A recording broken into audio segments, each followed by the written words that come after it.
This is the Launch Station, the only place you need to look for all things onboarding, implementation, and customer success. Tune in for insights from industry experts every week.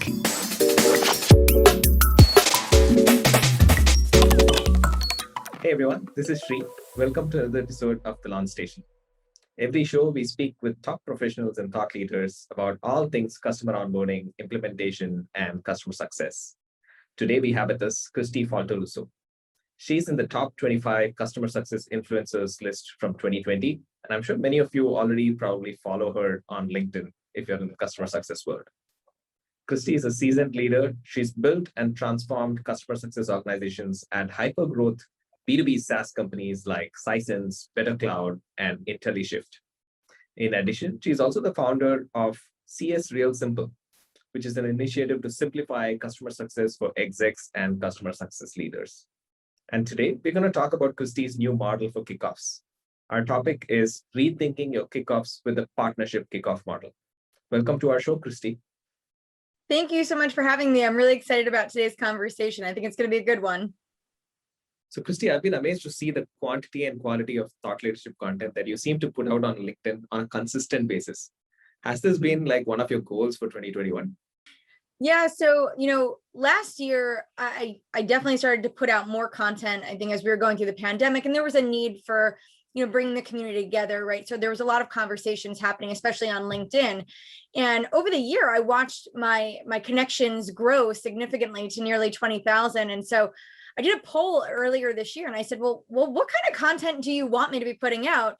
And so a lot of folks said, we want to hear from you on your playbooks and strategies. So that is what I have been aggressively trying to pump out, trying to keep consistent on doing, some daily, at least every other day, but making sure that the content really resonates with the audience and making sure that, anything that I've done and tried that I'm sharing. When I look at your LinkedIn profile, I'm curious how you sort of managed to juggle all these multiple roles that you seem to play across IntelliShift, CS Real Simple, being on boards with Gain, Grow, Retain, and other communities. How do you make time for all of this? So for me, it's really just about prioritization, which I know sounds a lot easier than it actually is. I really try to figure out, I think of everything I do I put it into two buckets, right? The things that take energy and the things that give me energy. And I think it's important to strike that balance. So when I think about the things that take energy, right, it's kind of your day job, right? The things that you're required to do, things you have to do. But then I think about the things that give me energy, and it's the things that I've been doing with the community, right? So the LinkedIn conversations, these types of, podcasts and webinars, my ability to give back and to share is what really fuels me. So, whether it is sitting on an advisory board and helping a company figure out how to navigate certain challenges or how to really connect with their audience, or just having a conversation with somebody who's reached out, those are the things that feed me energy. And so I think it's all about striking that right balance. Probably there's weeks and days where I over-index on one over the other, but for me, I really enjoy what we do and the community that we serve. So for me, even the tough work is enjoyable. Makes sense. Kristi, an interesting thing about IntelliShift is that it's not just software implementation, right? It also has this hardware component to it. Can you explain what kind of complexity you need to deal with because of this hardware side of things? Yeah, so I mean, that was something that I definitely had to navigate. So IntelliShift basically helps the operationalization of data from fleet assets, right? So think about an organization who has maybe 20 trucks, right? I'm just going to use small numbers. They need to know where those trucks are, how they're consuming fuel, how they're being driven, right? All of the data that you can collect about them. In order to actually get that data, though, you need to be able to extrapolate that from the vehicle, and that's where the hardware comes in. So now if I use an example of a company that has 20,000 assets, this becomes a lot more complicated, right? Because you have to install a hardware device into every asset in order to collect that data. And so, you have the logistical coordination of that. Every fleet is made up of different assets, right? So if you've got a Ford truck versus a Chevy truck, how you install those, how the data is collected is different because there's different year, make, model. So you've got that level of complexity plus the data flow. So, when you're navigating all of that, right, and all of that hardware is a means to an end to get the data to power the software, you really can't do anything until that first step has been completed. So that's where, as opposed to a SaaS platform where you can get it up and running in like minutes or days, this actually, delays your ability to see that time to value a lot more. Got it. So when the stakes are so high involving both the online and an offline piece, what do you do to ensure a hiccup-free execution? Well, I don't know that we've ever gotten to a hiccup-free execution, but there's a lot of coordination that is managed through the project management team because of the logistics that are required to execute that flawlessly.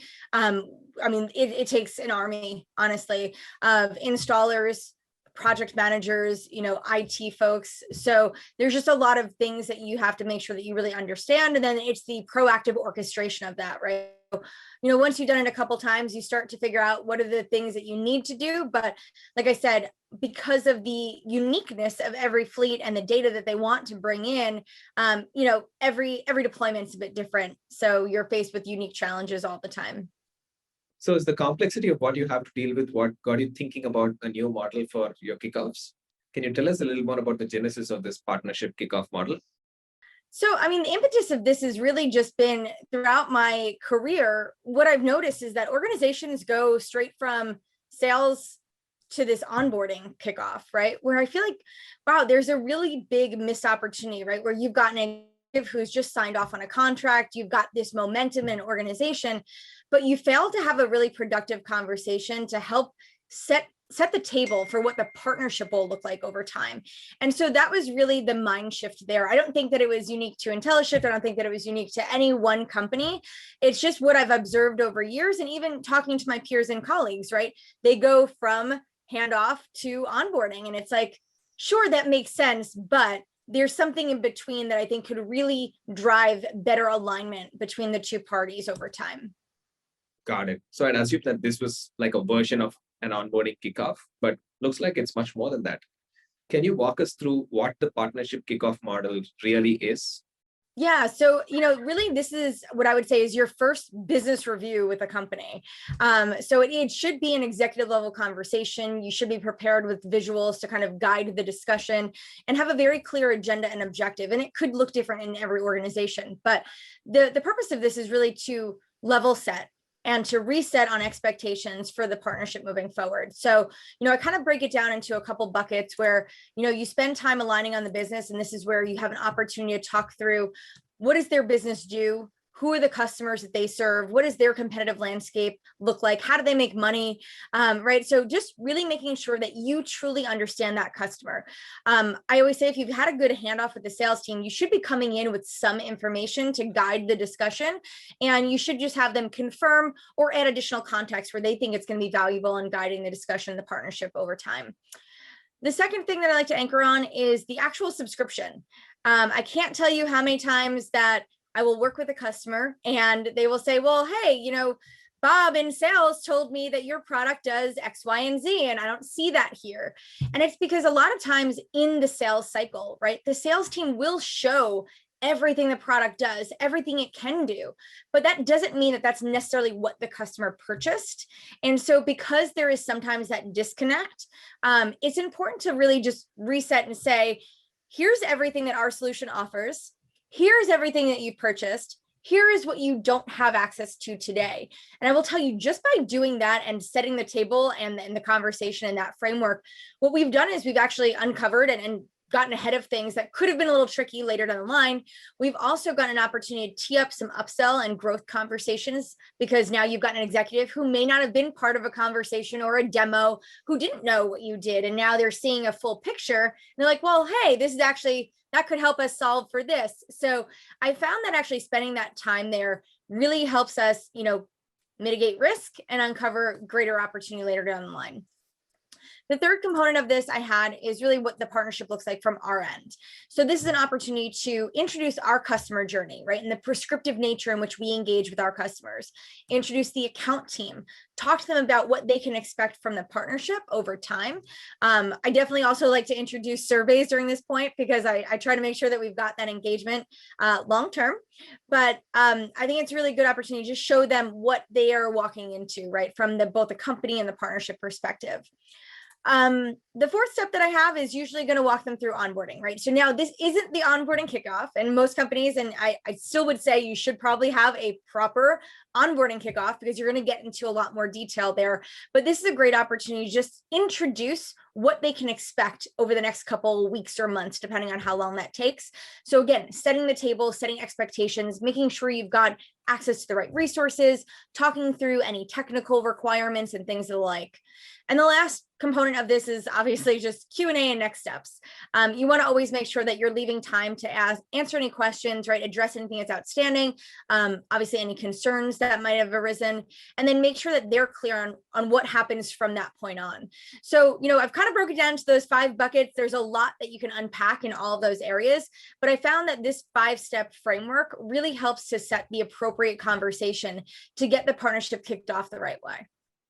Got it. And typically, who do you take into these meetings to represent the vendor side org? So I definitely recommend it's your core account team. So I would say whoever sold the deal, so your AE, because this is their opportunity to do that formal baton passing. And so if they can make themselves available, they definitely should. The customer success manager or professional, whoever is managing the account. If there is an onboarding manager or somebody who will be guiding installation and implementation, any technical resources, sometimes you'll assign like a solutions architect or something, a technical account manager. If you do have the ability to include your executive sponsor, I'd recommend that person as well.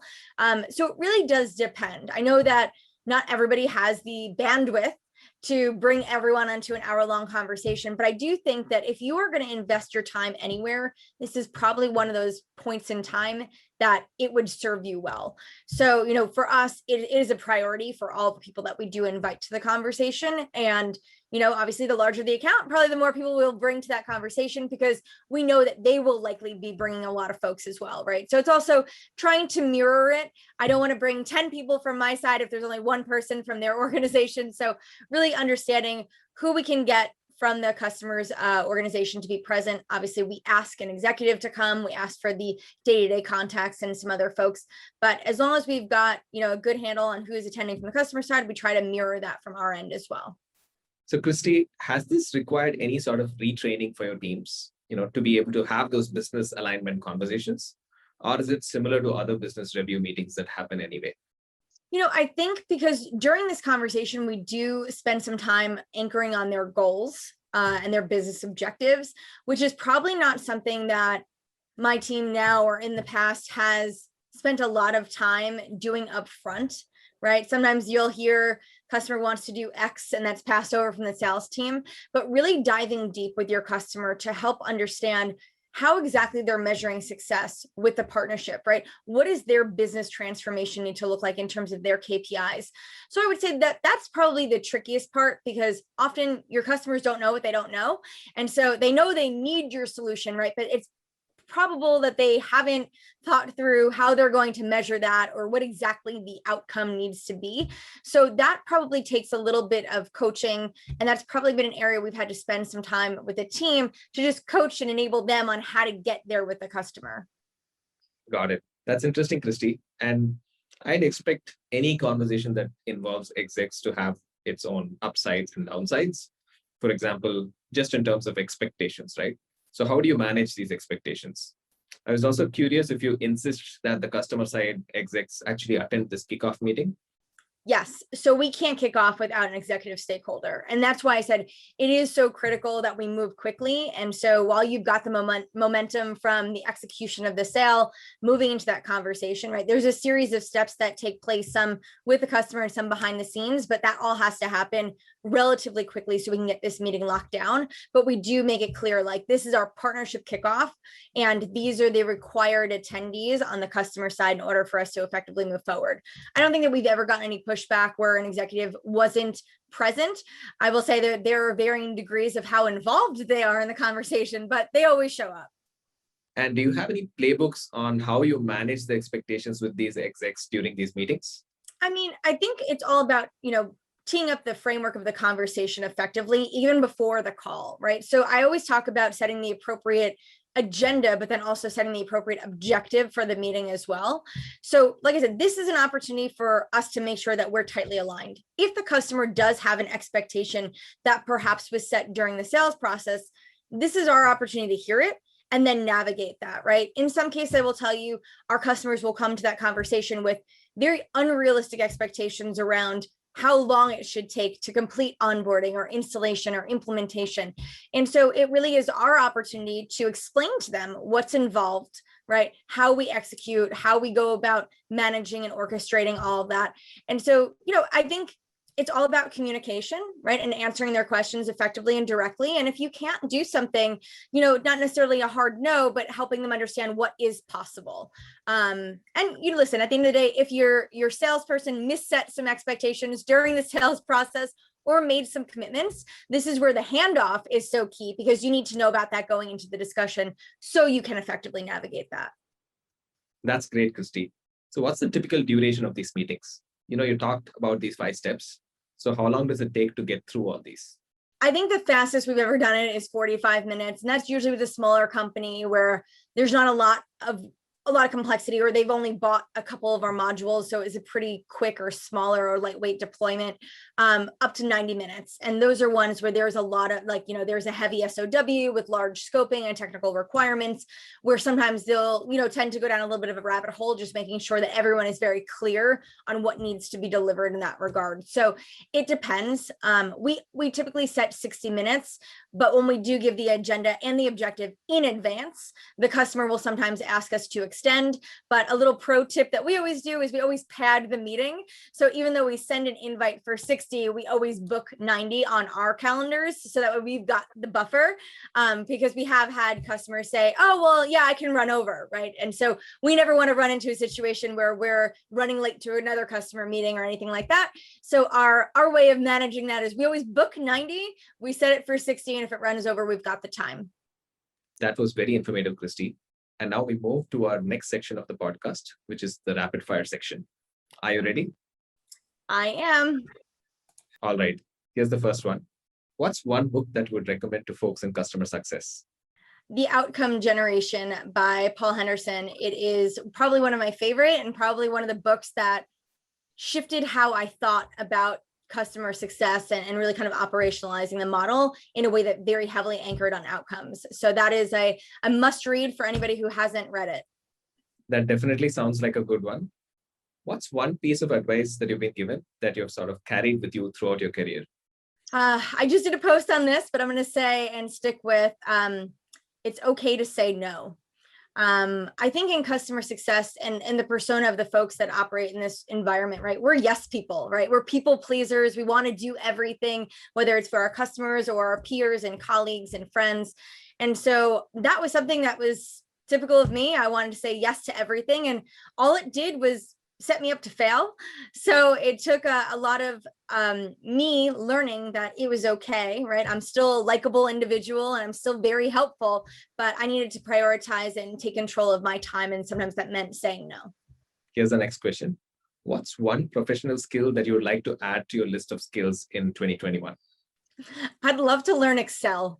And when I say that, I mean like the way my husband uses Excel. He works in finance, and so he is definitely an Excel master. I am not. I can do some basics, but I feel like if I could do what he could do, I feel like I would be a lot more impactful with the data that I use. That's interesting. So we now move to our last section, which is questions from Pre-Flight, our Slack community folks in implementation, onboarding, and customer success, and from our audience on LinkedIn and Twitter. So here's the first one. How do you look at kickoff meetings for mid-market versus for enterprise customers? What elements would you prioritize or drop based on the size of the customer? Yeah, I mean, that's important, right? Because like I said, I get it, but not everyone has a ton of time to allocate this, and you probably can't always bring a full team of people to this discussion. I would say your enterprise or your strategic accounts, your top end of your book, the framework that I outlined today should definitely be table stakes. If you're scaling back as you head further down your segments, I would say a lot of the conversation should be the same. You can probably reduce the number of attendees. You can probably not spend as much time going as deep in certain areas. So perhaps even sending some material to your customers in advance, maybe having them fill out a survey. So you're pre-populating a lot of what you would collect otherwise in the discussion, and it's more just confirming. So I would say those are some things that we've done in the past is send a survey, collect some of it up front, include it in the deck. So it's a wash, rinse, repeat in terms of the conversation, scale back on the number of attendees that you would bring to the discussion, and try to automate a couple of the additional steps there. Got it. So based on the name you've given it, right, Partnership Kickoffs, how do customers react to the idea of a partnership versus the typical customer-vendor relationship? I mean, I think if you start referring to it as a partnership up front, and then you start acting like it's a partnership up front, I think it really sets the tone for the conversation and the long-term partnership that you do have. What I always say is, you only have one time to make a first impression. So if this is that, do it right, nail it, start to build some credibility and reliability, because that'll be the framework for trust. And that is a big component of how you'll want to build the relationship over time. So I don't know that just the name itself changes anything, but I think, great execution of that conversation, and then really the follow-up from there on out, I think is really what transforms that view. Got it. Here's the next one. If you had to get just two things right in your kickoff, what would you focus on? Ooh, that's a good one. Proper expectation setting. So what they expect of us, what we expect of them, and tight alignment on their goals. Those would be the two things that I would say are most critical. If I had two slides, it would be my two slides on that, just to make sure that we're crystal clear there. If I don't know how they're defining success, I can't ensure that they're achieving it. And so that renders the partnership pretty useless. That makes a lot of sense. So when you have project managers and engagement managers involved, how do you define the role of the CSM during that initial kickoff and implementation phase? So I always say that the customer success manager, they're the internal orchestrator of resources, right? So from day one, they're responsible for the customer. Now, throughout the journey, it's their job to pull in or orchestrate additional resources to come and support the customer. So I always say is like they're inviting other members of the team to join them on this journey with that particular customer. So during onboarding in particular, I always say the customer success professional is inviting the PM or inviting the onboarding manager to join them in support of this, right? And so you start to create very clear guidelines as to who manages what. And I think even more importantly than having that very clearly defined internally, it's also very important to clearly distinguish the roles and responsibility for the customer as well.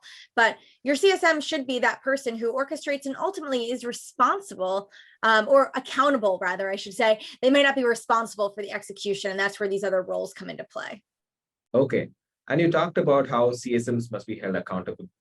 So how do you ensure that everyone in the implementation journey can be held accountable for what they need to bring to the table, including the customer side folks?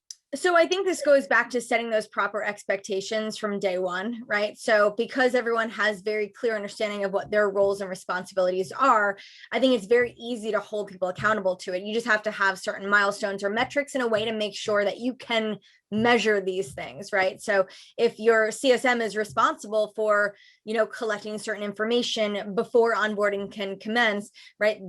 It's very easy to say, did they or didn't they do these things? So I think this is where it's just, you want to make sure that you've got maybe even a RACI model outlined here. So you just map that out and then everyone knows what they need to do and then how they're being held accountable for it. And you mentioned about how CSMs need to be the ones ensuring that, the benchmarks and metrics are in place before the implementation.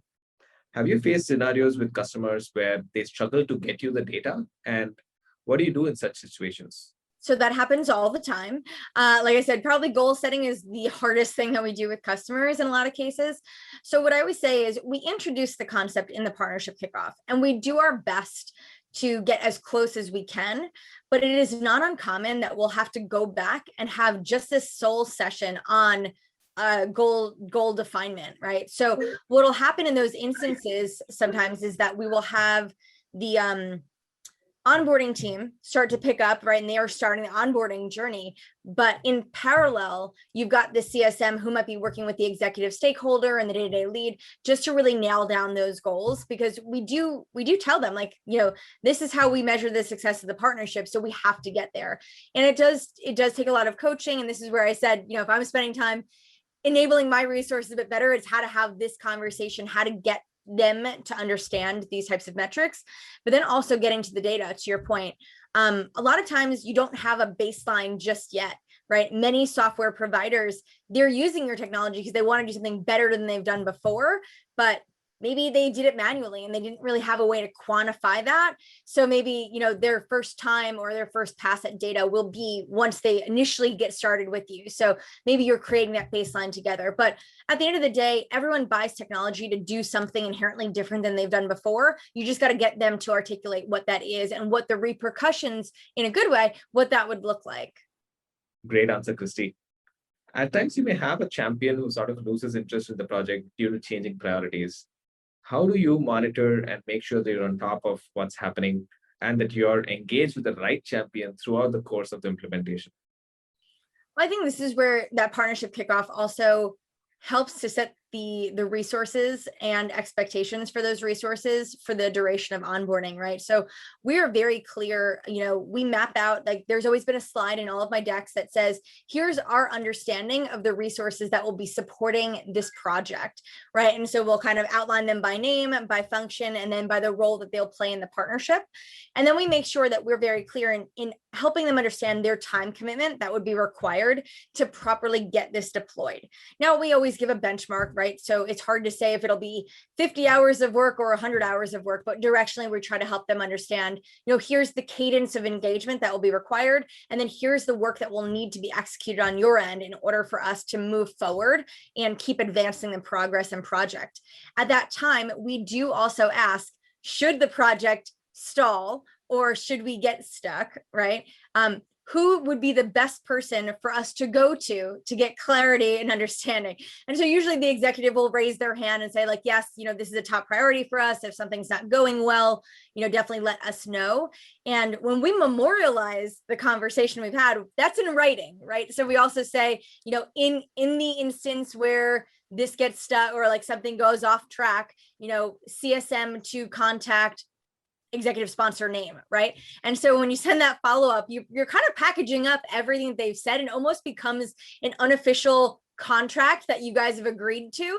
So if things do start to go sideways, we kind of re-leverage that, where I will often tell my team, just forward that follow-up email that you send it over to, Bob, Mike, whomever, and just remind him that he was the person who volunteered for you to go to them should something go wrong. And so you kind of use that in your back pocket to support the right motions and continuing to get the momentum. So these are like little tips and tricks of things that we've done that work.